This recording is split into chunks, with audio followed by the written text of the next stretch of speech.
السلام علیکم ناظرین، آپ دیکھ رہے ہیں سوچنا ہوگا۔ میں ہوں ڈاکٹر سجاد بخاری۔ ناظرین، کسی بھی ملک کی ترقی کا انحصار اس کے معاشی اہداف کے حصول سے بڑھ کر اچھے تعلقات جو کہ وہ اپنے ہمسایہ ممالک کے ساتھ استوار کرتا ہے اس پہ ڈیپینڈ کرتا ہے۔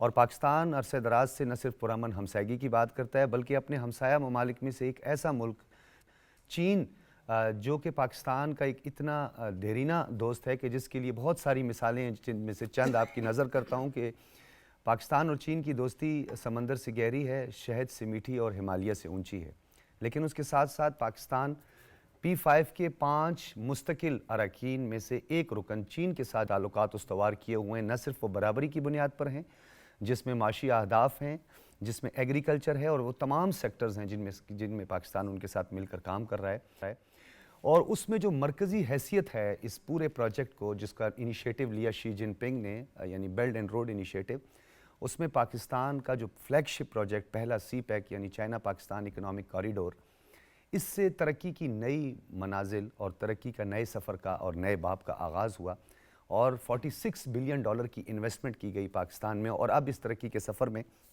ہم بہت آگے بڑھ چکے ہیں، اور اب 150 کے قریب ایک محتاط اندازے کے مطابق ممالک اس سی پیک کے شراکت دار ہیں with the coordination of China and Pakistan and دیگر جو کنٹریز ہیں، ممالک ہیں، ان کی جانب سے۔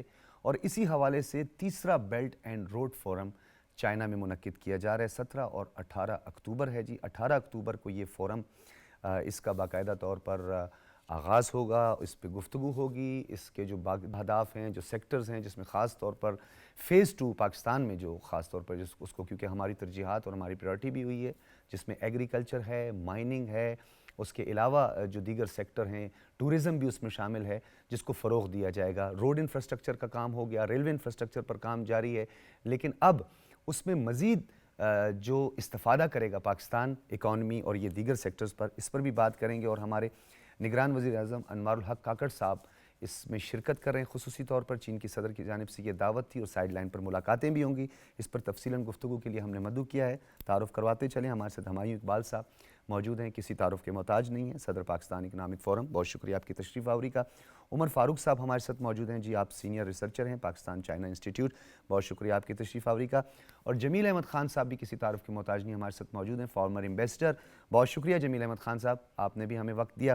گفتگو کا آغاز ہمایوں اقبال صاحب آپ سے کریں گے۔ یہ بہت کیونکہ ہم نے گفتگو کرنی ہے، اس پر ایک طویل ڈیبیٹ ہو سکتی ہے، اور پاکستان چائنا کی جو دوستی ہے اس کی تو بہت ساری مثالیں دی جا سکتی ہیں۔ اسی حوالے سے ہماری ٹیم جو ہے، ہماری پاکستان ٹیلی ویژن کی ٹیم، انہوں نے ایک رپورٹ تیار کی ہے BRI کے حوالے سے، سب سے پہلے آپ کو وہ دکھاتے ہیں۔ بیلٹ اینڈ روڈ انیشیٹو چین کا مشترکہ ترقی کے لیے ایک عظیم الشان منصوبہ ہے جو چین کے صدر شی جن پنگ نے 2013 میں پیش کیا تھا۔ BRI کا مقصد چین اور دیگر ملکوں کو قدیم شاہراہ ریشم کے تجارتی راستوں پر زمینی اور سمندری ملاپ کے ذریعے روابط اور تعاون کو فروغ دینا ہے۔ اس منصوبے کی 5 بڑی ترجیحات میں پالیسی کوارڈینیشن، بنیادی ڈھانچے کا ملاپ، بلا رکاوٹ تجارت، مالیاتی نظام کو مربوط بنانا اور لوگوں کے درمیان رابطوں کو فروغ دینا ہے۔ BRI نے 10 سال میں نمایاں کامیابیاں حاصل کی ہیں، جن میں چین اور BRI ممالک کے درمیان تجارت میں 50% اضافہ اور چین کی 150 ممالک میں $1 ٹریلین سے زائد سرمایہ کاری شامل ہے۔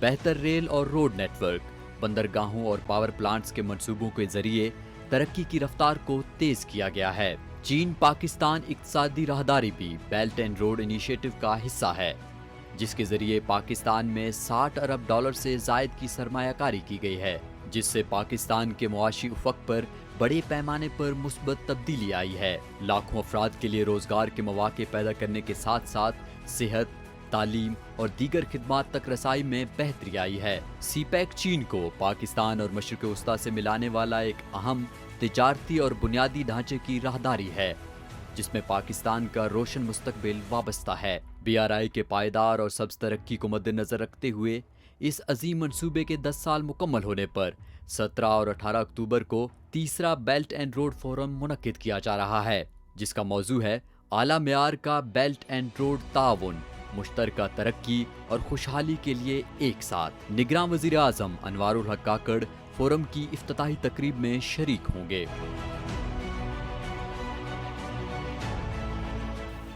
جی ویلکم بیک ناظرین. ہمایوں اقبال شامی صاحب, کس طرح دیکھ رہے ہیں آپ؟ ایک تو اوور آل ہم دیکھیں اس کا جو امپیکٹ ہے افریقن کنٹریز تک ہے, یورپ تک ہے, سینٹرل ایشین اسٹیٹس تک ہے, ایون کہ ساؤتھ ایشین اسٹیٹس اور جنوبی افریقہ کے کئی ممالک بھی شامل ہیں. پاکستان اس کا بینیفیشری ہے. کس حد تک آپ سمجھتے ہیں پاکستان مشکلات سے نکل سکتا ہے اس BRI انیشیٹو سے؟ بہت شکریہ.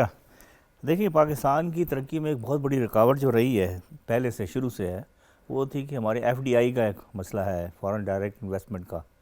تو اپرچونٹیز کا مسئلہ ہوتا ہے, لیکن فارن ڈائریکٹ انویسٹمنٹ کے ساتھ بھی اس کو لانے کے لیے آپ کو ایک تو یہاں کانفیڈنس بلڈ کرنا پڑتا ہے کہ آپ کے پاس کچھ دکھانے کے لیے ہے. دوسرا, آپ کے پاس انفراسٹرکچر ہونا چاہیے, آپ کے پاس یوٹیلیٹیز ہونی چاہیے, آپ کے پاس جو انگریڈینٹس ہوتے ہیں کسی فارن, کیونکہ ایک جو آتا ہے, ایک فارن انویسٹر آتا ہے, وہ پیسہ کمانے کے لیے آتا ہے. تو وہ کوئی کسی خدمت کے جذبے سے نہیں آتا, وہ ایک بزنس مین ہوتا ہے. وہ چاہتا ہے کہ میرے پیسوں کا اچھا مجھے یہاں پر ریٹرن ملے. تو یہ جو 2015 میں اس کا سائننگ ہوئی ہے, شی جن پنگ صاحب آئے تھے اسلام آباد میں, اور زمانے کی حکومت اور ان کا ہوا, اس وقت سٹارٹ ہوا, تو اس وقت یہ صورتحال تھی کہ پاکستان کو FDI نہیں مل رہی تھی کہیں سے بھی.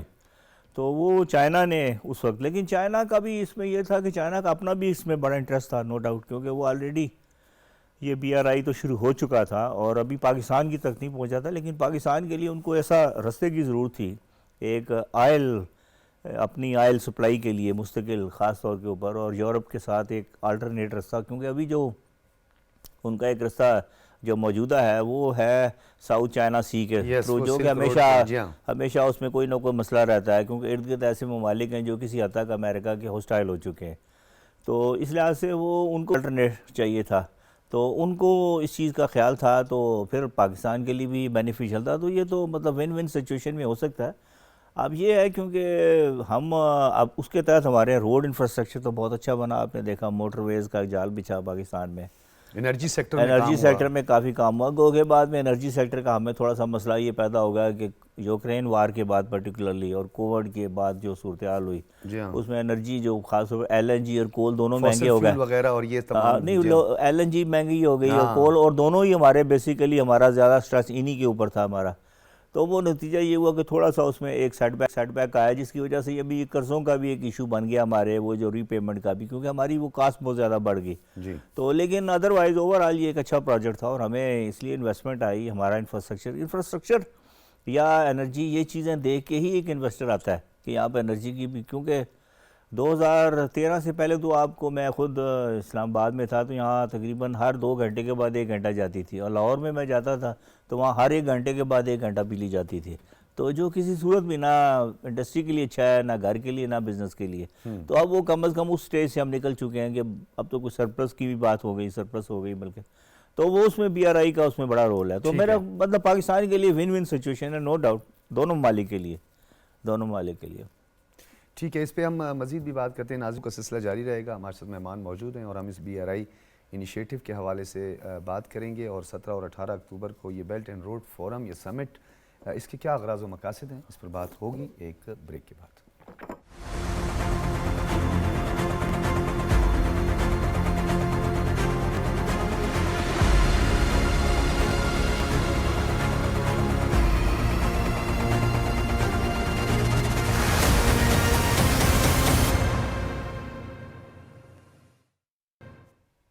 ویلکم بیک ناظرین. ہم گفتگو کر رہے ہیں تیسرے بیلٹ اینڈ روڈ فورم, اور اس فورم میں نگران وزیر اعظم کی شرکت اور افتتاحی تقریب سے ان کا خطاب.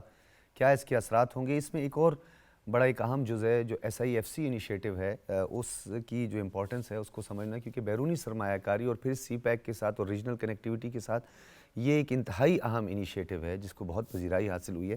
آپ کی طرف میں آؤں گا عمر فاروق صاحب, کس طرح دیکھتے ہیں کہ ایک طرف یہ تیسرا بیلٹ اینڈ روڈ فورم جو ہے ایک سمٹ ہے, بہت بڑا سمٹ ہونے جا رہا ہے, مختلف ممالک کے مندوبین اور سربراہان مملکت اس میں شرکت کرنے, پھر ہمارے وزیر اعظم بھی اس میں جا رہے ہیں. کیا لگتا ہے آپ کو کہ یہ 2 بڑے انیشیٹو پاکستان کے لیے نئی راہیں کھل رہی ہیں ترقی کے, فیز 2 میں ہم داخل ہو چکے ہیں, جو ہمارے اقتصادی زون ہیں ان پر بھی کام ہو رہا ہے. کیا لگتا ہے آپ کو کہ پاکستان کو فوری طور پر فی الفور کون سے اقدامات کرنے چاہیے تاکہ زیادہ سے زیادہ اس کا بینیفٹ پاکستان کو حاصل ہو؟ تھینک یو جی, آپ نے بلایا پروگرام میں. تو سب سے پہلے جو CPEC لانچ ہوا تھا 2013 میں, تو اس وقت بھی اسی طرح کے سوالات اٹھائے جا رہے تھے کہ مطلب کیا امپیکٹ ہوگا سی پیک کا اور کیا اس کے اثرات پڑیں گے سوسائٹی پہ اور اکنامک حالات کیا ہوں گے. جی جی. تو ابھی 10 سال سی پیک کے گزر چکے ہیں. تو اس کی جو کی چیزیں ہیں مطلب کی فیکٹس اینڈ فگرز ہیں وہ میں آپ کو بتا دیتا ہوں. سی پیک نے اب تک تقریباً 100,000 پلس جابس جنریٹ کی ہیں ڈفرینٹ پروجیکٹس سے, ٹھیک ہے. اور جو 1/3 آف جو الیکٹریسٹی ہے ہماری وہ سی پیک پروجیکٹ سے آ رہی ہے, اور اس میں مین جو پروجیکٹس ہیں وہ گرین سی پیک پہ پروجیکٹس ہیں. For example wind power plants ہیں ہمارے, پھر ہائیڈرو پاور پلانٹس ہیں جو چائنا 3 گورجز نے ایک 720 میگا واٹس کا ایک رن آف دا ریور بنایا, ایک اسٹیٹ آف دی آرٹ, جس میں IFC بھی انوالوڈ ہے اور باقی تھرڈ پارٹیز بھی انوالوڈ ہیں, اور مطلب وہ ہے. تو اسی طریقے سے آپ کا جو سوال کا جواب وہ یہ ہے کہ جو ابھی ان کی تو توقعات ہیں چائنیز کی, ہمیں ان پہ پورا اترنا ہے. وہ توقعات یہ ہیں کہ جو چائنیز انویسٹرز ہیں ان کو ہمیں فیسیلیٹیٹ کرنا ہے, جو SIFC ہے, اور جو آگے جو سیکنڈ فیز ہے. سیکنڈ فیز بیسکلی ایک انڈسٹریلائزیشن کا فیز ہے, جس میں ہمارے 3 پرائرٹائزڈ اکنامک زونز ہیں. رشیا کا اکنامک زونز علامہ اقبال انڈسٹریل اکنامک اسٹیٹس ہے, اور ایک دھابے جی اسپیشل اکنامک زونز ہیں. کام تو ان پہ زور شور سے جاری ہے, لیکن جب بات آتی ہے ٹیکنالوجی ٹرانسفر کی, جب بات آتی ہے انسینٹیوز کی, وہ ابھی تک ہم ایک انوائرمنٹ جو ہوتا ہے وہ ہم نہیں بنا پا رہے. جو مطلب میں سمجھتا ہوں کہ ایک تو آؤٹ اسٹینڈنگ جو پیمنٹس ہیں چائنیز IPPs کی, وہ ان پہ ایک مؤثر قسم کا اقدامات کیے جائیں, اور دوسرے جو ایک ون ونڈو آپریشن ہے, اور جو تھرڈ چیز ہے بیسکلی جو most important security of Chinese investors.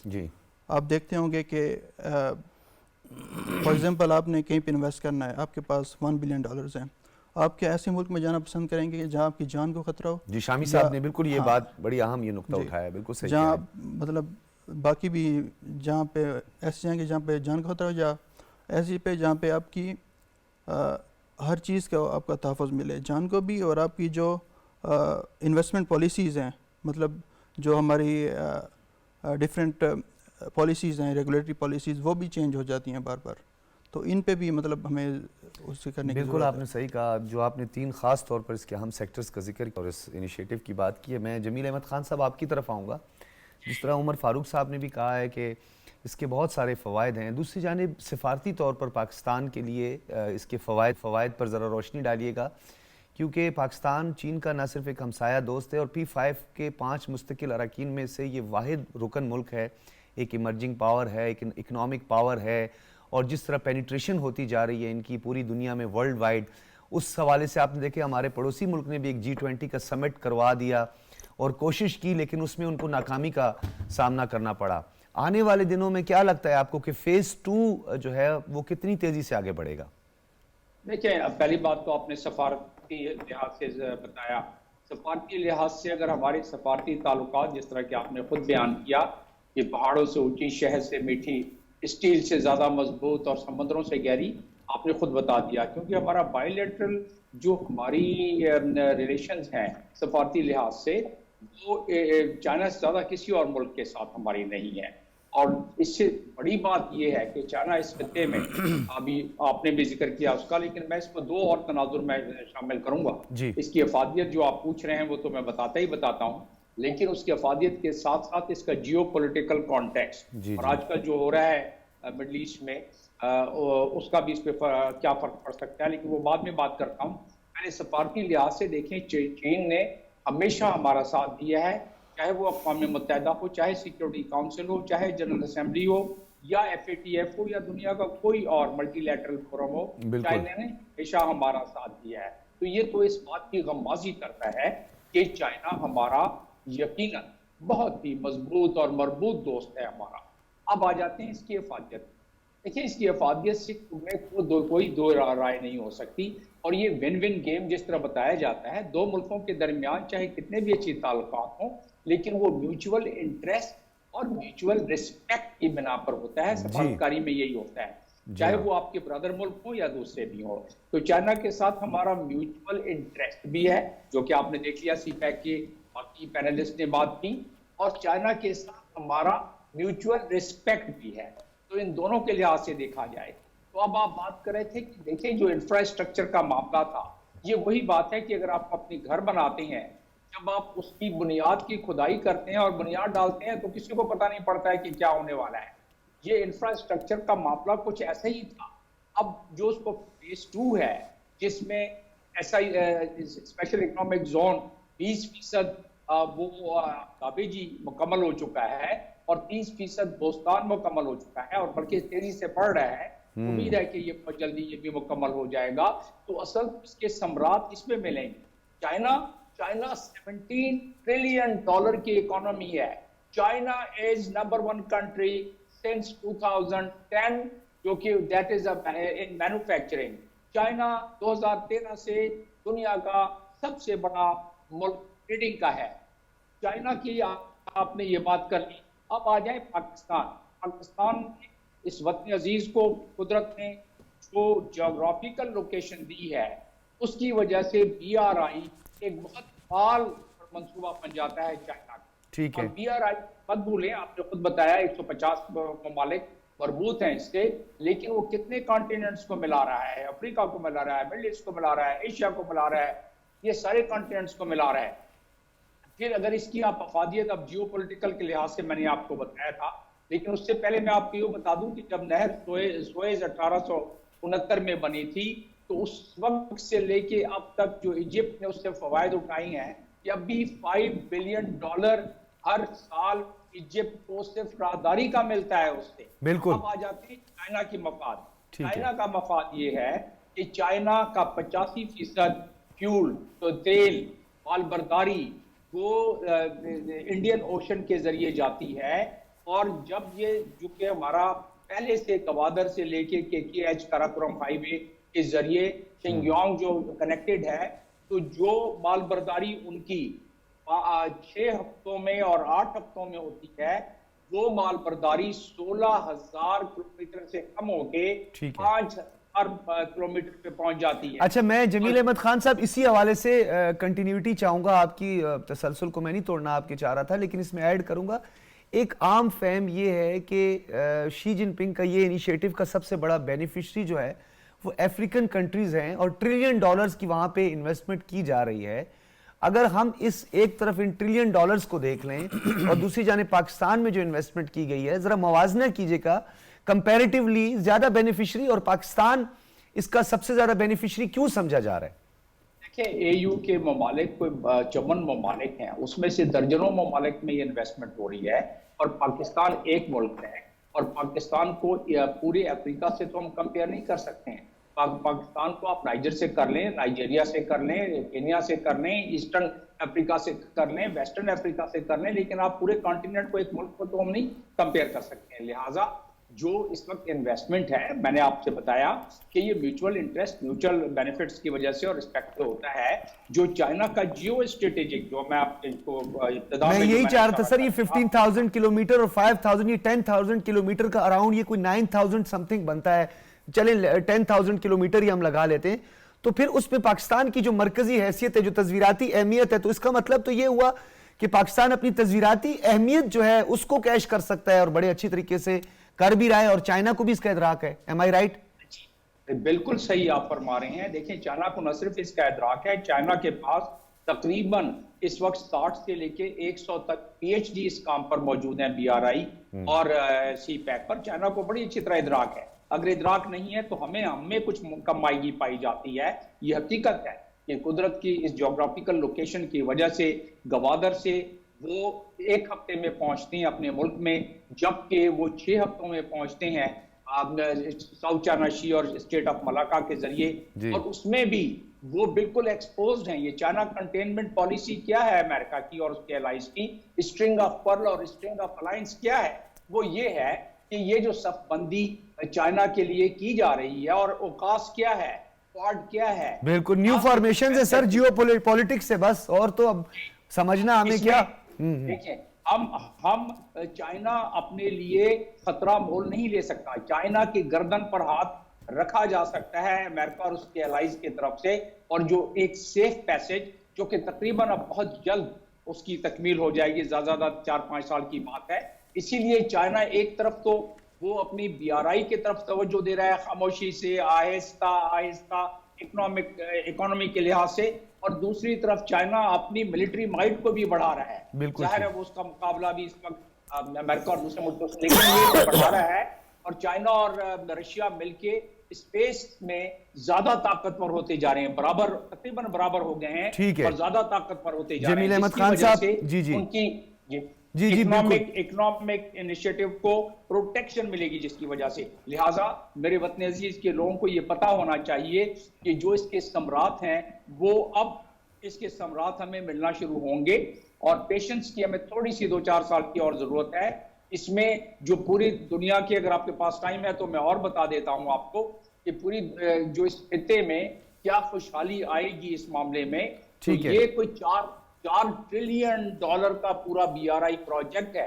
1 trillion dollar آپ خود بتا چکے ہیں کہ خرچ ہو چکا ہے، باقی 3 ٹریلین ابھی بھی اس پہ خرچ ہونا باقی ہے. تو یہ تمام آپ کو ایک اسٹریٹجک کم اکنامک انیشیٹو ہے، اسٹریٹجک کو چائنا نہیں کرتا ہے. بالکل جمیل احمد خان صاحب، آپ نے اس کا پورا جو کہتے ہیں انفراسٹرکچر سے لے کر اس کے بینیفیشری سے لے کر اس کے جو تصویراتی اہمیت پر بھی آپ نے روشنی ڈالی. اس کا ایک جو اکنامک امپیکٹ ہے، شامی صاحب میں آپ کی طرف آؤں گا کہ جہاں اکنامک زونز کی ہم سب نے بات کی، دھابے جی دیگر، اور اسی طرح بوستان جو کہ بلوچستان میں ایک اکنامک زون ہے، وہ جو ایک پروپیگنڈا بھی سی پیک پہ بہت زیادہ ہوا اس کی ویسٹرن الائنمنٹ کو لے کر ہوا کہ وہ اپنی ویسٹرن سائٹ کو چائنا اتنا ڈیولپ کر رہا ہے، پاکستان میں اس کو کافی کنٹروورشل بنایا گیا. تو یہ بوستان میں 30% جس طرح انہوں نے کہا کہ بوستان اکنامک زون پہ کام ہو گیا ہے، تو آپ کو نہیں لگتا کہ اب وہ جو ایک پروپیگنڈا ٹول کے طور پہ جو استعمال کی جاتی تھی چیزیں، ابھی اس کی بھی نفی ہونے جا رہی ہے؟ پاکستان کو اب تیزی سے اپنے اکنامک زون کی طرف زیادہ فوکس رکھنا چاہیے.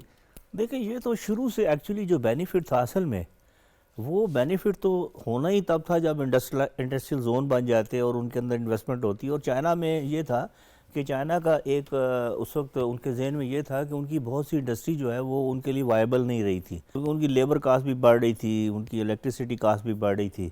تو اس لحاظ سے وہ چاہتے تھے کہ کچھ انڈسٹری کو اپنی ریلوکیٹ کریں دنیا کے اندر. تو وہ اگر یہ بیلٹ اینڈ روڈ میں ان کا یہ جو انیشیٹو تھا، اور اس کے ساتھ اس میں یہ بھی تھا کہ ہم اور پاکستان خاص طور کے اوپر، اسی لیے اکنامک زون کی جو بات ہو رہی تھی وہ اسی لیے ہو رہی تھی کہ تاکہ یہ ہم جلدی سے جلدی کریں. لیکن کیونکہ پچھلے 2-3-4 سال کے، بلکہ یہ 2020 میں جو فرسٹ فیز تھا ختم ہونے کے بعد وہ فیز شروع ہو جانا چاہیے تھا. لیکن ہماری کچھ انٹرنل اپنی کمزوریاں یہ ہوئیں کہ اب آپ کو معلوم ہے کہ جو انڈسٹری ہے 18 امینڈمنٹ کے بعد وہ پروونشل سبجیکٹ بن چکا ہے بیسیکلی. بالکل. اب وہ نتیجہ یہ ہے کہ آپ کو پروونسز کو بھی آن بورڈ لینا پڑتا ہے، پروونسز کو بہت سی چیزوں کے اندر لینا پڑتا ہے. اب اس کا نتیجہ اس کے لیے ایک فورم JCC بنایا گیا، وہ JCC بنا بہت بعد میں بنا، لیکن اس وقت تک کافی دیر ہو چکی تھی. اور اب کام تو خیر اب تو ایک اور ہم نے جس طریقے سے آ گیا. لیکن میرا کہنے کا مطلب یہ ہے، لیکن اس کا ٹائم تو ضائع ہو گیا نا اس میں. اب اس کا نتیجہ یہ ہوا کہ ابھی تک ہمارا کوئی بھی جو زون ہے وہ کمپلیٹ نہیں ہو سکا. کسی میں 20، کسی میں 30. فیصلہ آباد والا تھوڑا سا کئی پر تو کافی حد تک ہم سن رہے تھے کہ جی بہت زیادہ ابھی تک کسی کا بھی ابھی تک بات یہ ہوتی ہے نا، صرف ایک زمین کو ہموار کرنا کافی نہیں ہوتا، اس کے ساتھ آپ کو انفراسٹرکچر لینا پڑتا ہے. آپ کو وہاں پانی چاہیے، وہاں گیس چاہیے، بجلی چاہیے، یہ ساری وہاں پر سیکورٹی چاہیے، وہاں روڈ نیٹ ورک چاہیے. آپ کو نہیں لگتا شامی صاحب یہ را مٹیریل کو امپورٹ کرنا، پھر مینوفیکچرنگ، پاکستان بڑے مراحل سے گزرتا تھا، جی تو اب پاکستان پراپرلی جو اس کے ریسورسز ہیں اس کو یوٹیلائز کر سکے گا ان اقتصادی زونز میں جا کر؟ دیکھیں بات یہ تھی کہ اگر وہ چائنیز انڈسٹری یہاں پر ریلوکیٹ ہوتی، وہ آپ کو معلوم ہے کہ ہمارا ایک کمزوری، ایک تو ہماری یہ انٹرنل جو ہے بیوروکریٹیکل کمزوریاں تو ہماری جو ہیں سو، لیکن ہمارا جو انویسٹر اور ہمارا جو بزنس مین ہے، خاص طور پر ہمارا ایکسپورٹر ہے، وہ اپنی چیز کو اتنا مارکیٹ نہیں کر پاتا. ہم وہی چیز نہیں بیچ سکتے جو چائنا بیچ لیتا ہے. تو وہ اس کا نتیجہ یہ ہوا کہ وہ ہم اگر وہ چائنا کی چیزیں چائنیز برانڈ سے یہاں بن رہی تھی، پاکستان میں بنتی اور وہ یہاں سے ایکسپورٹ ہوتی، تو وہ ایکسپورٹ تو ہمارے ملک میں آتی نا، وہ تو ہمارے پروسیڈ تو ہمارے ملک میں آتی. چلے اس پہ اوپر کسی چائنیز کمپنی کا نام لکھا ہوتا ہے، لیکن وہ تو آلریڈی، اور ان کے پاس تو جس طریقے سے میں آپ کو بتاؤں کہ جب پاکستان کو GFC یہ ملا ہے، یہ جو یورپین یونین سے جب ملا تھا ہمارا وہ ایک پیکج ملا تھا، GFC پیکج تھا شاید یہ. جی. تو اس وقت یہ ہوا کہ اس وقت چائنیز انویسٹر بڑے یہاں پر تھے، کیونکہ ان کی اپنی انویسٹمنٹ جو تھی وہ یہ دیکھ رہے تھے کہ ہماری انڈسٹری جو ہے وہ ٹیکسٹائل انڈسٹری جو ہے وہ مہنگی ہوتی جا رہی ہے، ڈیو ٹو ہماری لیبر کاسٹ وہاں بہت بڑھ گئی تھی. تو پاکستان میں وہ ہے، پاکستان میں را میٹیریل بھی ہے، اس کے لوگ بھی موجود ہیں.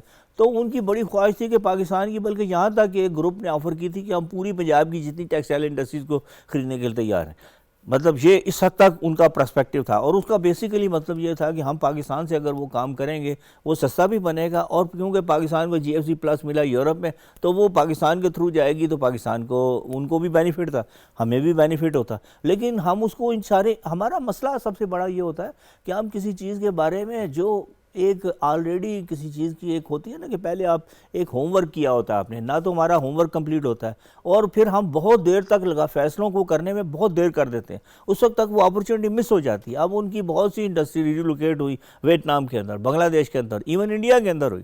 تو اب پھر دیکھیے اب انویسٹر اور یہ لوگ تو ان چیزوں کا انتظار نہیں کرتے، اور وہ اگر ہوتی تو ممکن ہے کہ میرا اپنا ذاتی خیال ہے کہ صرف پاکستان کی آج ٹیکسٹائل کی ایکسپورٹ ہی $100 بلین سے زیادہ ہونی تھی، جو کہ آج آپ کی زیادہ سے زیادہ شاید $15-20 بلین سے زیادہ نہیں ہے، صرف اس وجہ سے کہ وہ ان کے پاس آلریڈی آرڈر موجود تھے. آپ کو معلوم ہے چائنا $400 بلین تقریباً کی ٹیکسٹائل ایکسپورٹ کرتا ہے. اگر اس $400 بلین میں سے $100 بلین کا شیئر بھی ہمیں مل جاتا ہے یہاں پہ، تو ہمارے لیے تو بہت زیادہ. ہم تو $1 بلین کے لیے آئی ایم ایف کے پیچھے پھر رہے ہیں، تو وہ اپرچونٹیز کو مس کرتے ہیں. عمر فاروق، ایک بڑا ایک تصویراتی سوال ہی ہے، اور ہم بدقسمتی سے اس کی تصویراتی اہمیت پہ ہم ہمیشہ جیو اکنامکس کی بات تو کرتے ہیں، ہمیں کرنی بھی چاہیے، لیکن وداؤٹ جیو پالیٹکس میرے خیال میں ممکنات اس کی نہیں ہیں، امکانات بھی نہیں ہیں. تو آپ کو نہیں لگتا کہ جب ایک ڈیموکریٹک کوریڈور بنتی ہے تو ہم اس کو کوئی کنٹروورشل نہیں بناتے؟ آکس بنتا ہے جس کا بھی ذکر کیا، اور جس طرح کوارڈ بنا ہم نے اس پہ کوئی بات نہیں کی. ہمارے نیبر ٹیررسٹ اسٹیٹ کو، ہندوستان کو، جب نیوکلیئر سب میرین دی جاتی ہیں تو ہم اس پر بھی کوئی واویلا نہیں مچاتے، کوئی اتنا زیادہ وہ نہیں کرتے. سی پیک کو لے کر کیوں کچھ ممالک یہ سمجھتے ہیں کہ یہ شاید ان کے خلاف کوئی منصوبہ ہے؟ کیا اس پر کام نہیں ہو رہا؟ ہم نہیں گائیڈ نہیں کر پا رہے کہ یہ آپ سمجھتے ہیں کہ وہ ایک ٹسل ہے اور یہ نہیں چاہتے کہ یہ کوریڈور بنے؟ اصل میں 21 سینچری میں دو چیزیں سامنے آئی ہیں. ایک کنسٹرکٹیو اپروچ جو ایک چائنا کی صورت میں آئی، جو BRI کے تھرو جو ڈیولپمنٹ ہو رہی ہے ڈفرینٹ لیسٹ ڈیولپ کنٹریز میں، اور ایک تھی ڈسٹرکٹیو اپروچ جن کا مطلب وار اینڈ ٹیرر یا اس طرح کی اپروچز ہیں. تو آپ کے سوال کا جواب یہ ہے کہ ہم اس کو کیوں نہیں کرتے. ایک چیز ہوتی ہے کالونیل مینٹیلٹی. جو کالونیل مینٹیلٹی ہے وہ ہماری رگوں میں بس چکی ہے. ٹھیک ہے، مطلب کوئی بھی چیز اگر ویسٹ کرے گا تو مطلب وہ ایک سٹینڈرڈ ہے، اور جو ہمارے مطلب جو ایسٹرن کنٹریز ہیں ان کو مطلب کوئی اس طرح کی پذیرائی نہیں ملتی. ٹھیک ہے، تو یہ اس لیے مطلب یہ ورلڈ وائڈ اس چیز پہ بڑی ڈیبیٹ ہو رہی ہے کہ یہ لیس ڈیولپ کنٹریز کا جو کنسیپٹ ہے یہ ایک ڈسکرمنیشن ڈیولپ کرتا ہے. جی، اس کنسیپٹ کو ختم کرنے کے لیے کام ہو رہا ہے، اس پہ بڑے مقالے لکھے جا رہے ہیں، یہ سب کچھ. آیا یہ تفریق ختم ہو پائے گی آپ کو؟ تفریق ان دا نیئر فیوچر تو نہیں ہو پائے گی، لیکن ان دا لانگ ٹرم اگر ہم ایک تھاٹ لیڈرشپ پہ کام کریں.